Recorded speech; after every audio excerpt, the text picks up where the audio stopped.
Well, everyone, I'm so excited to kick off this Easter Sunday, to kick off a brand new sermon series that we are doing called Christianity for People Who Aren't Christians.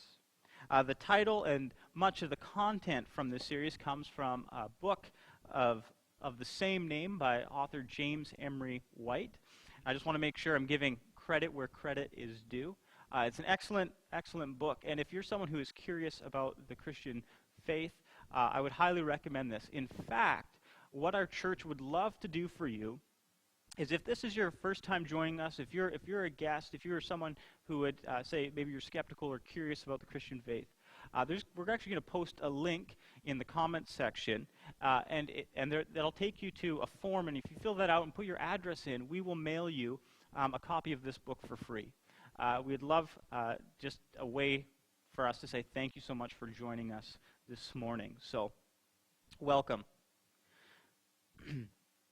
So, in this sermon series, I'm going to try to accomplish a few things. There's three key things that I want to accomplish. The first thing is I'm going to do my best to explain Christianity and the Christian faith in a way that doesn't assume that you already have a foundational knowledge or understanding of it. And I don't mean this in a condescending way at all. In fact, I mean that in the best way imaginable, and that is that you're simply a normal person. I'm going to assume that you, like most people today, don't have a foundational knowledge or understanding of the Christian faith. Simply put, I'm not going to assume that you have an undergraduate degree in biblical studies. Secondly, I'd like to answer some of the more common questions that people standing outside of the Christian faith are asking about. And to be honest with you, these are good questions. These are fair questions. These are questions that should be asked for those who are curious about Christianity. And finally, if you already consider yourself a Christian, if you're here with us this morning and you're like, you know what, Joe, I sang that song, I Believe, and man, do I ever believe. My hope is that you would really benefit from eavesdropping in on this conversation over the next few weeks. Because chances are, if you're a person of faith, you know that you don't have all the answers. And more than that, if you're really honest with yourself, you would know that maybe there are things about Christianity you don't fully understand, or there's teachings in Christianity that you struggle with. And if you're really honest, you'll admit that sometimes you might have some doubts. Because believing doesn't mean that you don't have questions, and believing doesn't mean that you don't have doubts. So my hope is that we can all grow a little deeper in our relationship with Jesus throughout this series. There was an article on Forbes on their website titled "The Top Earnings of Dead Celebrities in 2019. I mean, talk about clickbait, right? How can you not click on something like that? And there was a whole list of celebrities who were earning money after their death just through different royalties and business deals and stuff that they have made. So I'm just going to give you the top five, okay? So number 5, we've got Bob Marley, the king of reggae from Jamaica. Last year, 2019, he raked in $20 million. Number 4 on the list is Arnold Palmer. You may know him as a famous golfer, and also, he has the rights to the drink, the Arnold Palmer. So he raked in $30 million last year. Number 3 is Charles Schulz at $38 million. This is, of course, the beloved creator of Peanuts comics, Charlie Brown and Snoopy. Number 2, the king himself, Elvis. Elvis Presley raked in $39 million in 2019. And top 1, almost doubling that with $60 million, is Michael Jackson. You know, it's absolutely amazing how people who are long gone can continue to have influence, be relevant, and be engaging to future generations. But those names are nothing compared to the most influential person who has ever lived, Jesus Christ. But you would have never seen his influence coming. In his book, James Emery White writes this. He said, "He was born in a small, obscure village of somewhat questionable repute. The child of a peasant woman, He didn't go to high school or college. In fact, he never traveled more than 200 miles from the place where he was born. He never wrote a book. He never held public office. And he was only 33 years old when the tide of public opinion turned against him, prompting even his closest friends to abandon him. He was then turned over to his enemies and was nailed to a wooden cross between two criminals. While he was dying, his executioners gambled for his clothing, the only property he had on earth. After he died, he was laid in a borrowed grave through the pity of an acquaintance. Yet today, he is arguably the central figure of the entire human race. You see, regardless of what you believe about Jesus, his life has left an incredible impact on history. Believers and skeptics alike are perplexed in the wake of his life. And so this morning I want to answer the question, so who was Jesus?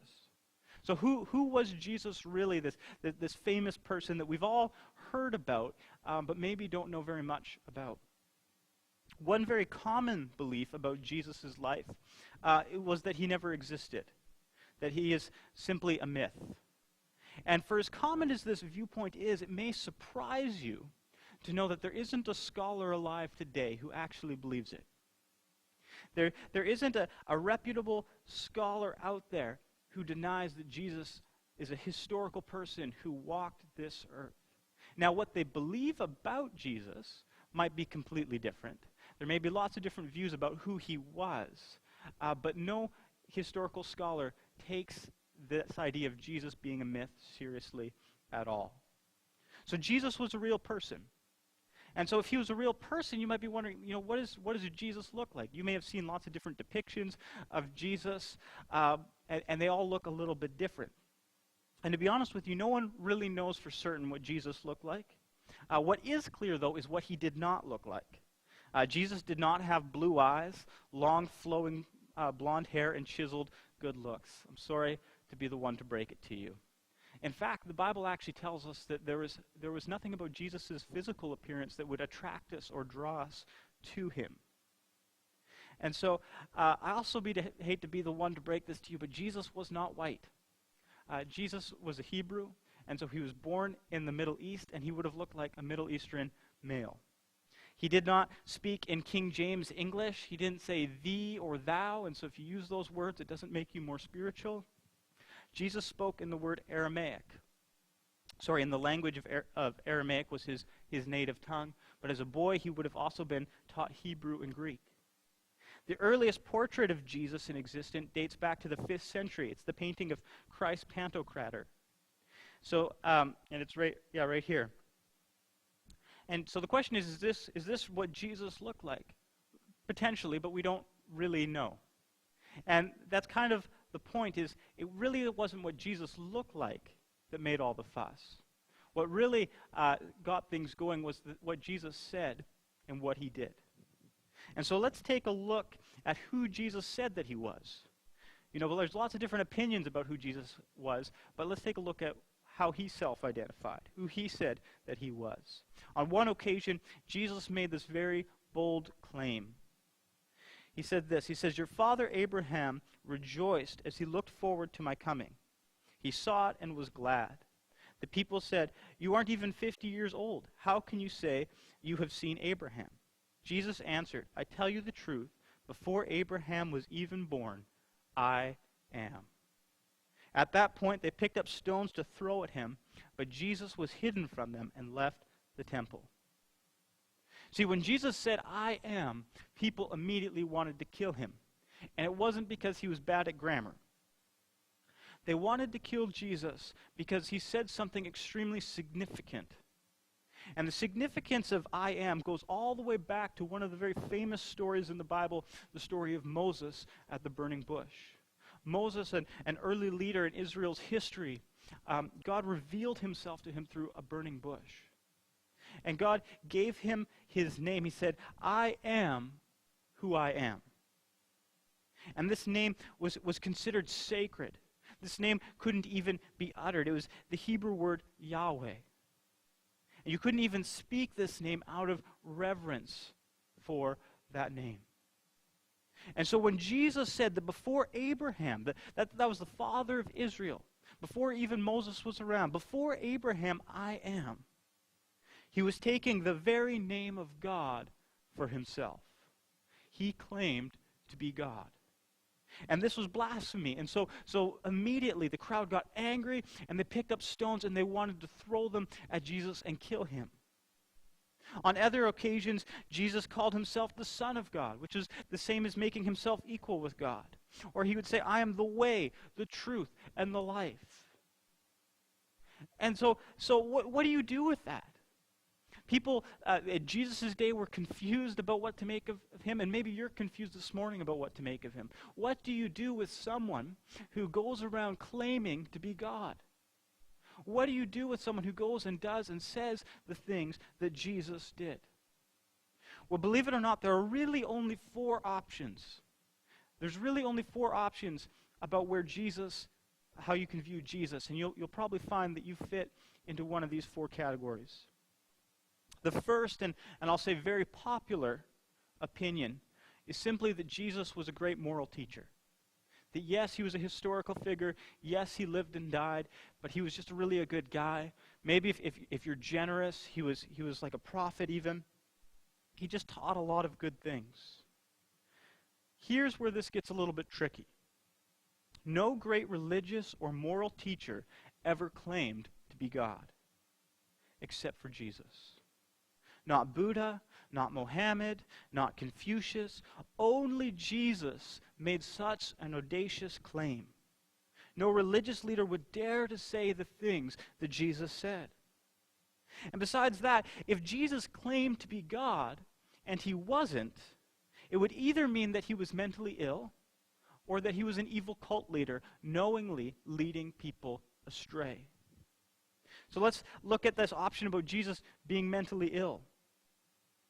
When you read the teachings of Jesus, if you actually take the time to study for yourself and to look into the eyewitness accounts of the teachings of Jesus, it becomes very hard to believe that Jesus was mentally ill. When you read the things that he said, they're so profound and so deep, it's hard to believe that he would be institutionalized today.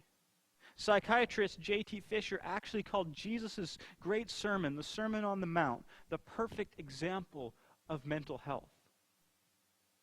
Okay, so what about Jesus being evil? What about him being a demon? You know, many people in Jesus' day thought that he was just that. An evil person willfully deceiving the masses. But like believing that Jesus was mentally ill, just a quick reading of the eyewitness accounts of Jesus and the things that he said and the things that he did and the love that he showed to the unlovable and those on the fringes of society. His care for people who didn't even have common dignity. When you look at the love and the life of Jesus, it's really hard. It's really hard to stomach a view that Jesus was evil. And so that really leaves us with only a 4th option. And that's that you can believe that Jesus is precisely who he said he was. That he is none other than the Son of God. C.S. Lewis, an Oxford scholar who actually became a Christian on a road to disproving Christianity, put it this way. He said, I'm trying to prevent anyone from saying the really foolish thing that people often say about him. I'm ready to accept Jesus as a great moral teacher, but I don't accept his claim to be God. That is the one thing we must not say. A man who was merely a man and said the sort of things Jesus said would not be a great moral teacher. He would either be a lunatic on the level with a man who says he's a poached egg, or else he would be the devil of hell. You must make your choice. Either this man was and is the Son of God, or else a madman or something worse. You can shut him up for a fool, you can spit on him and kill him as a demon, or you can fall at his feet and call him Lord and God. But let us not come with any of this patronizing nonsense about his being a great human teacher. He has not left that open to us. He did not intend to. So the 4 options of how we can view Jesus really are only 3. Call him a liar, a lunatic, or Lord. And so let's just say that Jesus really was who he said he was. Why did he come? If Jesus was really God, why leave his throne in heaven? Why leave eternity and come into time and space and become a man? Why go to all of that extreme? See, the Christian faith holds that we were created to be in a perfect relationship with God. That in many ways he was our first love, but that something went terribly, horribly wrong. And that catastrophe is what theologians call the fall. Humanity chose to be their own gods. They chose to reject and to push aside the plan that God had for us and instead go and do things their own way. And it only takes a simple glance at history to know that things haven't gone great. That to put it mildly, we haven't done a very good job. And so sin entered the world, and it corrupts everything and everyone that it touches. So sin fractured not only our relationship with God, but also our relationship with each other. Greed, pride, lying, hate, and murder all destroy relationships. And we know this. This is why we rage at greedy people right now who are making a profit off of this pandemic. This is why we throw up our hands in exasperation about political leaders who are more concerned about themselves than others. And why we get so frustrated when everyone hogs all of the toilet paper. Right? Because we weren't created just to think about ourselves, to be prideful and to be inward focused.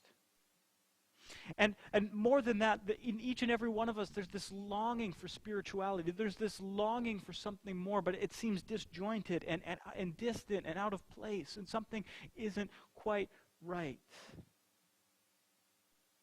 But Jesus came to fix all of that, to completely eradicate evil not only from this world, but from the most corrupt place of all, the human heart. See, Jesus came to restore us back into a relationship with himself, to pay for what you and for what I have done, and to bring us back into a perfect relationship, not only with himself, not only with God, but with all of those around us. You see, God is love, and he would rather give us the choice to love him and literally have all hell break loose than to make us love him. Now that sounds like a pretty bold statement, but I want you to think about that for a second. See, it's easy to say that God could have just waved a magic wand and the world would be made right and everyone would love each other and they would love him and things would just be the way they're supposed to be. There would be no more suffering or death or pain. We could have just avoided all of that. But by its very nature, love cannot be commanded. Love must be freely given. James Emery White writes this. He says, God could have made us love him, but if he had, his relationship with us and ours with him would have been meaningless. Meaningless. And so instead, Jesus humbled himself. He came down to our level and ultimately died on the cross on Good Friday, so that we could have a relationship with him. See, he has already chosen to love us, to love you. He came to win our love. And the question that each and every one of us has to ask ourselves is, how will we respond to such a love? How will we respond? Now, this all sounds really nice if it's true, doesn't it? Right? Only God can forgive sins. Only God can do what Jesus claimed to have done. And so how do we know? How do we know that Jesus is actually who he said he was? How do we know that Jesus was actually God with skin on? How can we be certain of this? See, if I came to you and I told you that I was God and I came to bring everyone into relationship with myself and make everything great again and whole again, you would have every right to say, okay, prove it. Joe, you show me. How are you going to do this? You show me that you are who you say you are. And people certainly demanded proof from Jesus. And he definitely did his fair share of miracles. Rumor has it he did everything from turning water into wine to even raising the dead. But there was an ultimate, indisputable proof that Jesus had planned: dying and coming back to life. One day, Jesus was talking to a group of skeptics, and they were demanding that Jesus prove it. They were demanding that Jesus proved that he was who he said he was. And Jesus responds this way. One day, some teachers of the religious law and the Pharisees came to Jesus and said, "Teacher, we want you to show us a miraculous sign to prove your authority." But Jesus replied, "Oh, only an evil, adulterous generation would demand a miraculous sign. But the only sign I will give them is the sign of the prophet Jonah. For as Jonah was in the belly of the great fish for 3 days and 3 nights, so will the Son of Man be in the heart of the earth for 3 days and 3 nights." Even more plainly, in a conversation with his disciples leading up to his death and resurrection, Jesus predicted those events. Taking the 12 disciples aside, Jesus said, "Listen, we're going up to Jerusalem, where all the predictions of the prophets concerning the Son of Man will come true. He will be handed over to the Romans, and he will be mocked, treated shamefully, and spit upon. They will flog him with a whip and kill him. But on the 3rd day, he will rise again." See, Jesus was about to do something that no one in history of the world has ever done, and no one has ever done since. He was going to die and raise himself from the dead. And this Easter Sunday, we celebrate that he did just that. That Jesus really did rise from the dead. That he really is who he said he is. Now you might be thinking, hang on a second. Hang on a second. You're saying that he actually rose from the dead. You're saying that Jesus actually physically rose from the dead. I don't care what you say. Dead people don't rise. It just doesn't happen. And you're absolutely right. It doesn't. And that is the whole point.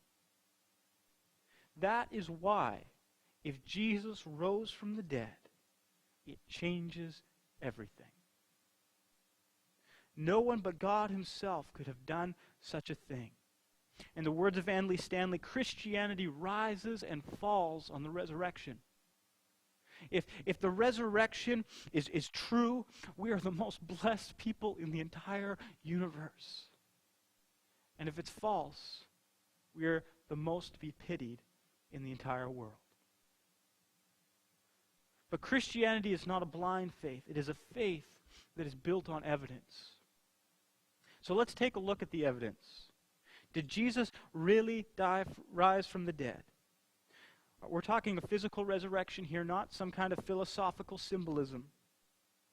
We're talking a dead person coming to life. There are 4 main objections to the resurrection. And I want to kind of give you a synopsis of all of them. Now, to understand, there are so many eyewitness accounts of the resurrection that the best way to handle this is to take those accounts seriously and to say, okay, was this some kind of conspiracy or was this actually true? So there are basically 4 main conspiracy theories behind the resurrection of Jesus. The first is that the disciples stole the body. This view holds that the disciples, in desperation to keep hope alive, stole Jesus' body and just lied about the resurrection. The problem with this theory is that it would have been impossible for a group of 12 ragtag disciples to steal the body of Jesus. This was precisely the sort of thing that the Romans and the Jewish religious leaders absolutely wanted to prevent. And so they dispatched a group of Roman legionnaires to guard the tomb. And we're not talking like one or two, like we're talking like 10 or 15 like trained Roman soldiers here. And more than that, Roman soldiers were famous for their ability to keep night watch. In fact, the penalty for falling asleep if you were on night watch was death. And so they took it very seriously not to fall asleep. But even if all of the Roman soldiers fell asleep, rolling away the 2-ton stone that covered the tomb, like that makes a lot of noise. You think they probably would have woken up. But even if the disciples pulled this off, they really messed up big time when they fabricated the eyewitness accounts. The first eyewitnesses to the resurrection were women. Now, before you hate me, let me explain. In that time, in Jewish culture, the testimony of a woman was not credible. If a woman saw a crime committed and they went to court, her testimony would be completely discounted. And so the question is, if you were trying to pull off the greatest hoax that the world has ever seen, you think that you would find a better alibi. You think that you would find a better, more reliable witness. But they didn't, because they were simply recording the facts of what happened.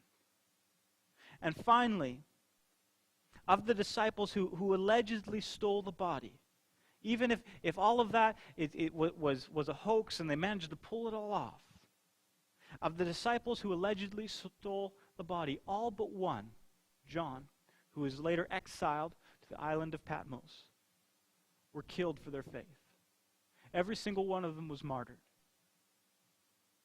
And that's something we have to take very seriously, because someone might die for something that they think is true, but no one dies for something that they know is a lie. And so we have to ask ourselves, why would the disciples be willing to die for the resurrection? The second conspiracy theory is that the Jewish or Roman authorities stole the body. And the answer to this is in the first answer. The very last thing that the authorities wanted, the very last thing that they wanted, was for Jesus to be resurrected, or thought to be resurrected. In fact, if you look at history, they spent years following the resurrection, trying to stamp out Christianity, persecuting Christians, feeding them to the lions. They did not want Jesus to rise from the dead. They did not want it to look like Jesus rose from the dead. They simply did not have the motive. Why would they fuel the fire that they tried so hard to stamp out? The third is that the disciples simply went to the wrong tomb, that they were mistaken. They took a left turn somewhere and they found the wrong tomb. But again, with this one, if the Romans and the Jewish religious leaders were so excited to stamp out Christianity, and the disciples went around saying, hey, Jesus rose from the dead, don't you think they would roll away the stone, grab Jesus' corpse and parade it around saying, look, he's dead. These are false claims. The fourth conspiracy is that Jesus didn't really die. He simply passed out from exhaustion and pain. In order to understand this view, you need to understand what was involved in the death of Jesus. In the eyewitness accounts of Jesus' crucifixion, he was first given 39 lashes with a cat o' nine tails.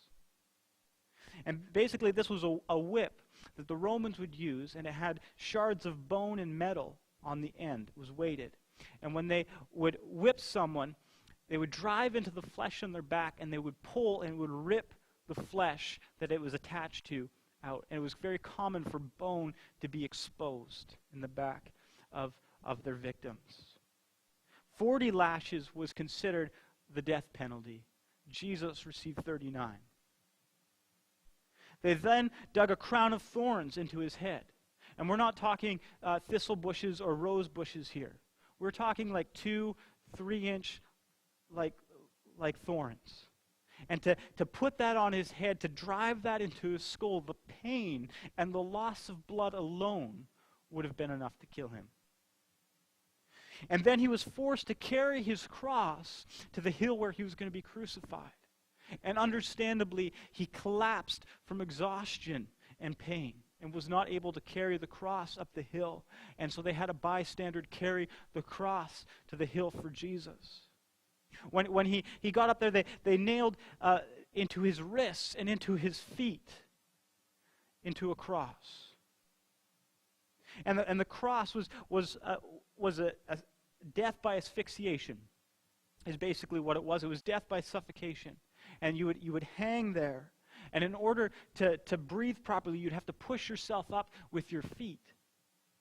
And the pain would be so excruciating that you would have to time your breaths very carefully, and eventually you would be so exhausted and it would hurt so much that you just would suffocate. You couldn't push yourself up any longer. But after Jesus died, or where this view would say after he passed out, the Romans wanted to make sure that he was dead. Not like Miracle Max would say in The Princess Bride, mostly dead, but dead. And so they came up to him with a spear, and they shoved it into his side, and the records say that blood and water came out. Now, they probably didn't know what this meant at the time that was written. But medically now, we know that what that means is that the spear punctured the pericardium that protects the heart. Meaning that absolutely, medically speaking, without a shadow of a doubt, Jesus was dead. He was then covered in pounds and pounds of heavy burial clothes and laid in a tomb for 3 days.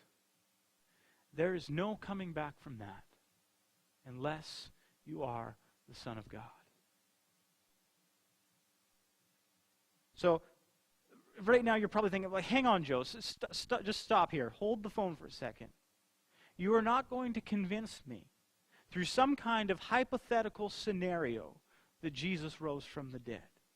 I don't care what the evidence says. Dead people don't rise. That is precisely the point. This isn't an intellectual game. If Jesus actually rose from the dead, he's who he said he was. Everything that he said and did was true. And more than that, if he rose from the dead, that means that we can as well. And ask Alexis to come on up. See, Jesus himself said that he has come to give us life, and life in all its fullness. That we can experience true life, not just when we die, but life starting today. That he can not only resurrect our physical bodies, but our spiritual bodies as well. That he can truly take the spiritually dead and bring them alive and awake within them love and hope and peace and faith and life. In fact, this transformation is so complete that the Bible actually says that you become a new person. And so how can we experience this new life? How can we experience this relationship with God that Jesus came to bring us into, and this relationship with others? How can we receive that? By simply believing in Jesus. See, to be a Christian is to simply believe that Jesus is precisely who he said he was. A New Testament scholar, N.T. Wright, in his book, Simply Christian, defines what it means to be Christian this way. He says, to follow Jesus Christ into the new world, God's world, which he has thrown open before us. Now, obviously, you have the choice to do with this information what you want. It's completely up to you. You can deny him. You can call him crazy. But the one thing that you cannot do is be indifferent towards Jesus. You can't just shrug Jesus off as a great moral teacher and go about your day. He has not left that option open to us. Each and every one of us must answer the question that Jesus asked his disciples so long ago, when Jesus laid some hard truth down and tons of people left him and they deserted him, Jesus looked at Peter, one of his disciples, and he said, "Who do you say that I am? Who do you say that I am? I don't care about what anyone else says. You. Who do you believe that Jesus is?" And that is the moment, that the question that every single person needs to answer. And I want to challenge you to answer that question, to do, I don't know where you're at, do the research if you need to. But answer the question, who do you say that Jesus is? And if you want, if you are ready, right now I'm going to invite you. I'm going to invite you to take your first steps into this new world.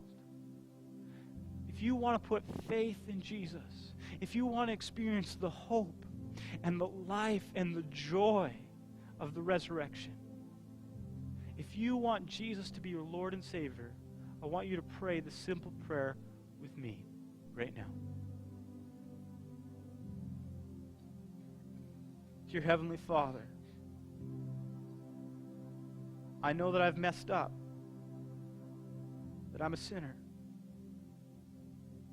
But I believe in Jesus.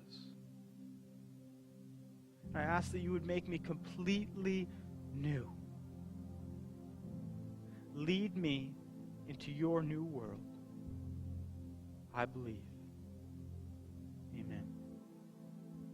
If you prayed that prayer in your heart or with your mouth, you are a new person. You have been resurrected. And one day you too will be resurrected with Jesus. I would love to hear from you. There's going to be another link in the comments for you to get in touch with me. And I'd love to have a conversation with you over FaceTime or Skype or whatever we can do. I would just love to meet you. Thank you all so much for joining us this Easter Sunday. Let us sing that song again, My Testimony. Let our story of those who have their hope and their faith solidly in Jesus.